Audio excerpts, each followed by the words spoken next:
Saudações a todos, sejam bem-vindos ao canal Mentes Brilhantes. Aqui hoje fala o Edilson Nhaman. Bom, andamos um pouco ausente, já temos um tempo sem postar nenhum vídeo. Bom, por conta de alguns contratempos, por falta de tempo e algumas coisas aí que nos ocupavam, se tornou a agenda um pouco apertada e foi extremamente difícil trazermos aqui conteúdos para vós. Mas estamos aqui para ti, caro subscritor, para honrar o que é o nosso compromisso, trazer aqui conteúdo de super qualidade. Então recomendo que subscreva-se no canal, tu que ainda não estás subscrito. Recomendo aos seus colegas, amigos, porque este é um canal muito valioso para os estudantes de economia, gestão, contabilidade. E quem está a fazer matemática também poderá se beneficiar, porque traremos em breve alguns vídeos sobre matemática nesse caso. Então recomendo que subscreva-se e ative as notificações para não perder nenhum conteúdo que vamos a postar. Hoje basicamente vamos dar continuidade com o vídeo passado, onde introduzimos o conceito da teoria do consumidor. Falamos aí de alguns conceitos muito importantes, falamos aí de utilidade, falamos aí de preferência, falamos de muita coisa, muitos conceitos que abordamos aqui de extrema importância. E hoje, na verdade, vamos continuar falando da curva de indiferença e também vamos falar da taxa marginal de transformação ou substituição. São conceitos muito importantes que vão anteceder a segunda lei de Gossen. Lembra que falamos da primeira lei de Gossen no vídeo passado. Então, daqui a próxima aula provavelmente falaremos da segunda lei de Gossen.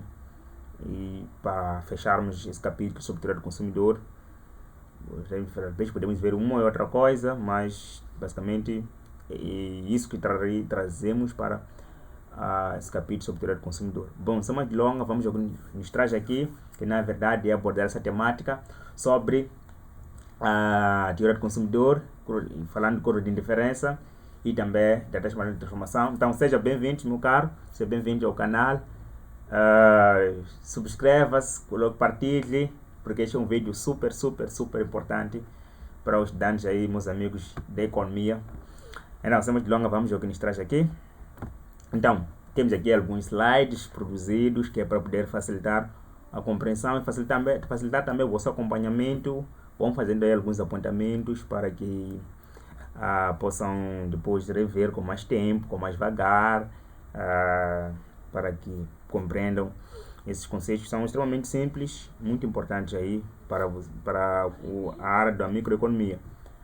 Bom, basicamente vamos trazer aqui, como havíamos dito previamente, vamos falar da curva de indiferença. Tem alguns conceitos que devemos trazer aqui sobre curva de indiferença que são muito importantes. O primeiro é a questão da cesta de mercado. É um conceito importante aí para compreender sobre a curva de indiferença. O que seria a cesta do mercado? Na verdade, a cesta do mercado, um conceito muito simples, seria uma lista com quantidades específicas de um ou mais bens. Então, a cesta do mercado, na verdade, de forma simples, seria isso. Uma lista com quantidade específica de um ou mais bens. Podia ser, por exemplo, uma lista com quantidades específicas de bananas, de maçãs, de cadernos, por aí em diante.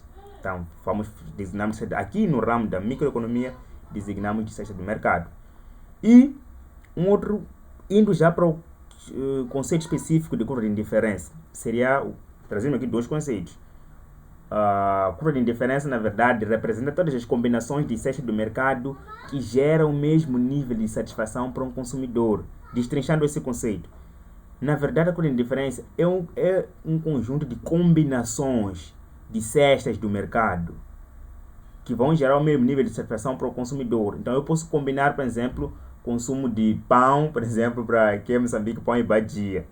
Ou posso combinar dois tipos de bens diferentes, mas isso vai gerar o mesmo nível de satisfação. Se eu combino dois bens, pão e badia, com outro e combinar outro tipo de bens, ou combinar pão e chamuce, por exemplo, aqui em Moçambique usamos muito esses conceitos, vão gerar o mesmo nível de satisfação, alterando de combinação, variando de combinação em combinação. Então, na verdade, a curva de indiferença é isso. Agora, quando falamos de curva de indiferença, só para ir já para o segundo conceito, a curva de indiferença, na verdade, será a representação gráfica. Sempre que fala de curva de indiferença, o que nos vem à mente é a representação gráfica, na verdade.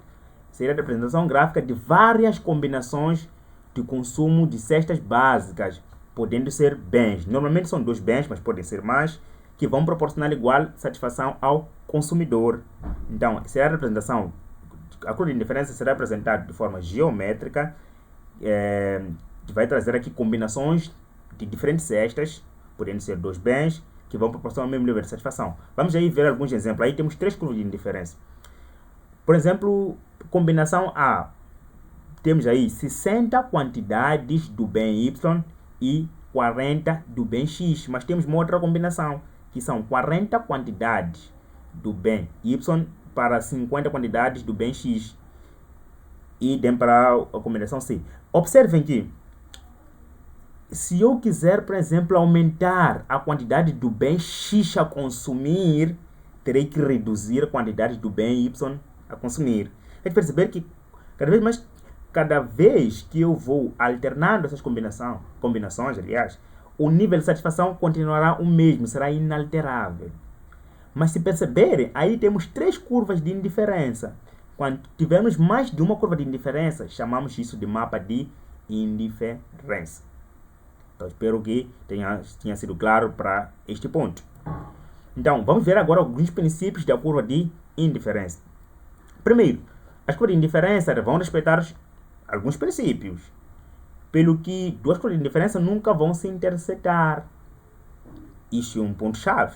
2 curvas de indiferença não se intersetam, porque se se intersetassem, iam atingir um ponto em que o nível de separação seria igual, o que não seria verdade.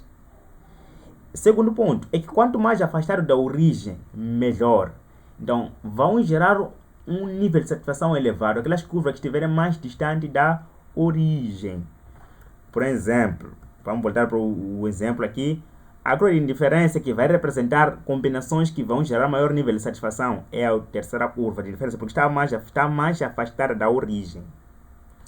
Continuando, a curva de indiferença é decrescente, porque à medida que aumentamos o consumo de um bem, temos que sacrificar o outro bem para manter o mesmo nível de satisfação.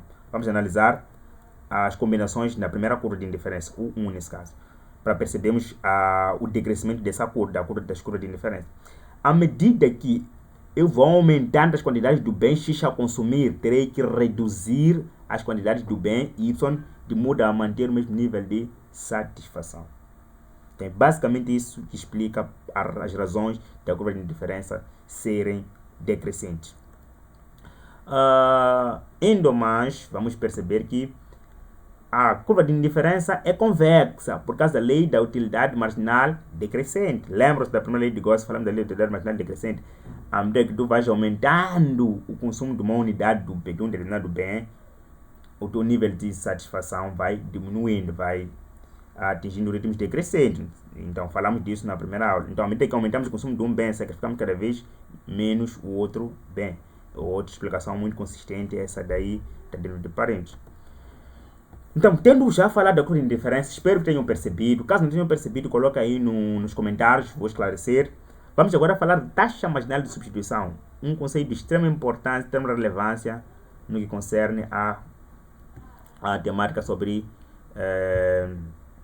microeconomia e sobre teoria do consumidor. Então, taxa marginal de substituição, o que seria?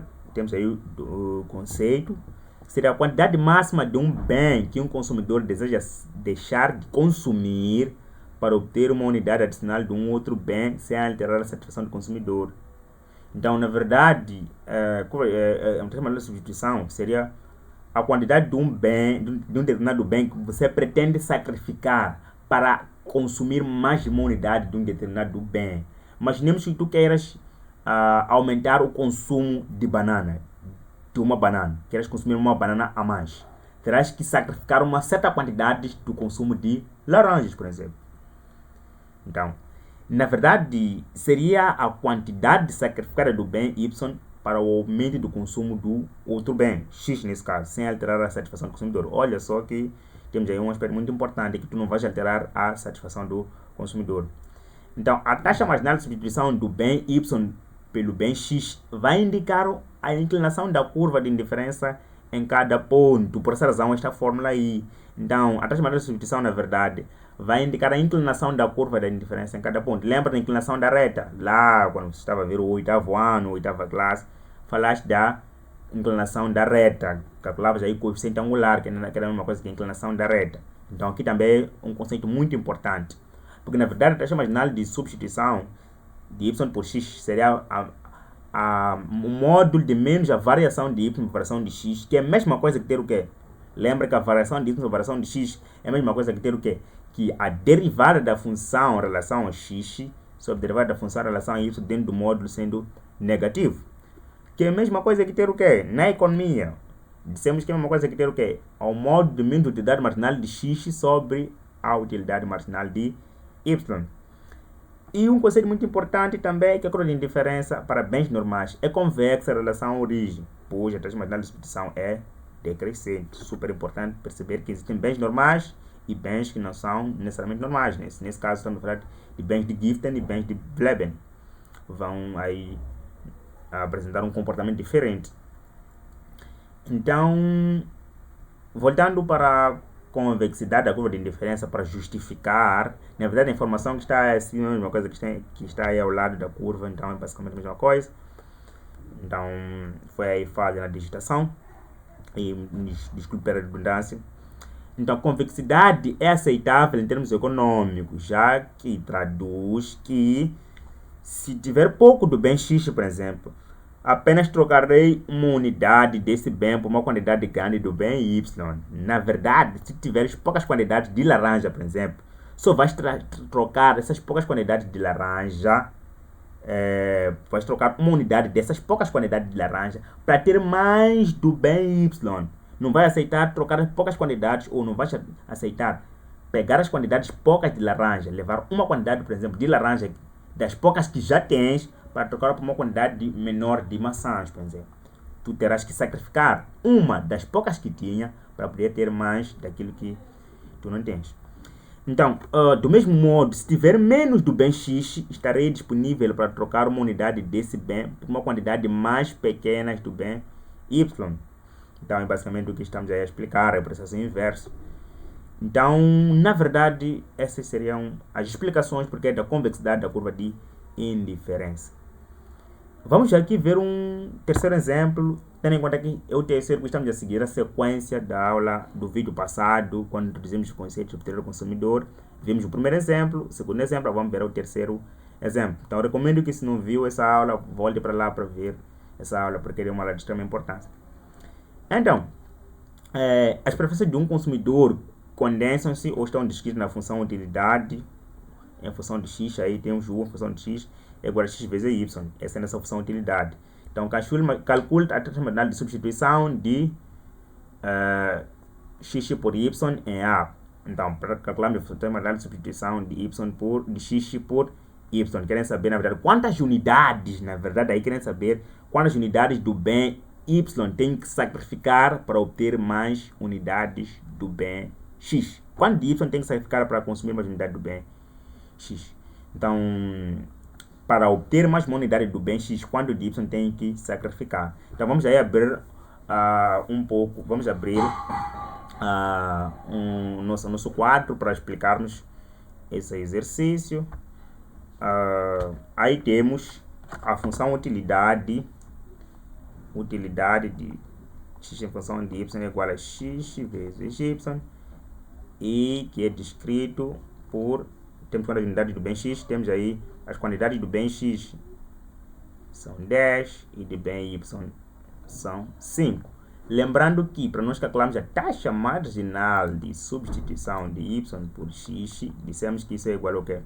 É igual a módulo de menos variação de y sobre variação de x, e dissemos que seria igual a módulo de menos utilidade marginal de x sobre utilidade marginal de y, que é igual ao que?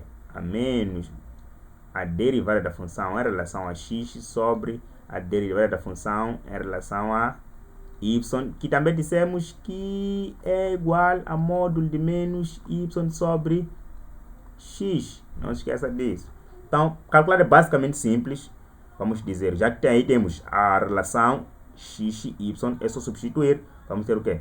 Taxa marginal de substituição de y em relação a x será igual ao quê? A menos a módulo, aliás, de menos. Qual é o nosso y? É 5. O nosso x é 10. Sabemos que um número está dentro do módulo, quando sai fica positivo. Então, isso vai nos dar, será igual ao que?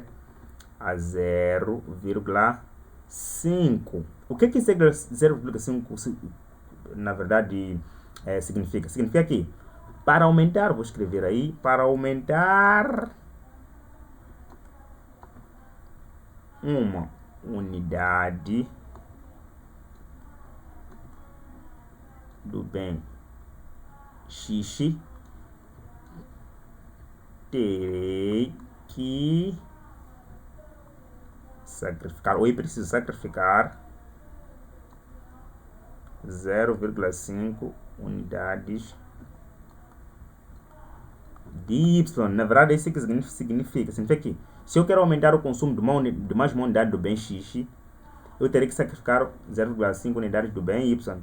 É, na verdade, o significado econômico deste 0,5. Então, na verdade, é isso que trazíamos hoje. Espero que essa aula tenha sido proveitosa para ti, meu caro subscritor. Recomendo que subscrevas, recomendo aos colegas. Próxima aula próximo vídeo, vamos trazer aqui a segunda lei de Gossen. Vamos calcular aqui o equilíbrio do consumidor, tendo em conta a segunda lei de Gossen. Então, vamos fazer essa relação entre vários conceitos que nós vimos. É uma aula muito importante, não perca essa aula. A próxima aula vai ser muito importante. Subscreva-se no canal para não perder essa aula. Por favor, recomende para que mais pessoas tenham acesso a este canal, a estes vídeos super gratuitos. E em breve vamos lançar alguns cursos. Vamos dar aqui de forma online alguns cursos de economia. Algumas cursos de economia vamos dar de forma online. E vamos aí anunciar o pacote e tudo mais. Então, recomendo que subscreva-se no canal. Não perca nada mesmo que vamos aí trazer para ti. E muito obrigado por assistir o nosso vídeo. Muito obrigado mesmo. Recomendo que subscreva-se. Sem mais delongas, nos despedimos e até a próxima. E fique ligado no nosso canal Mentes Brilhantes.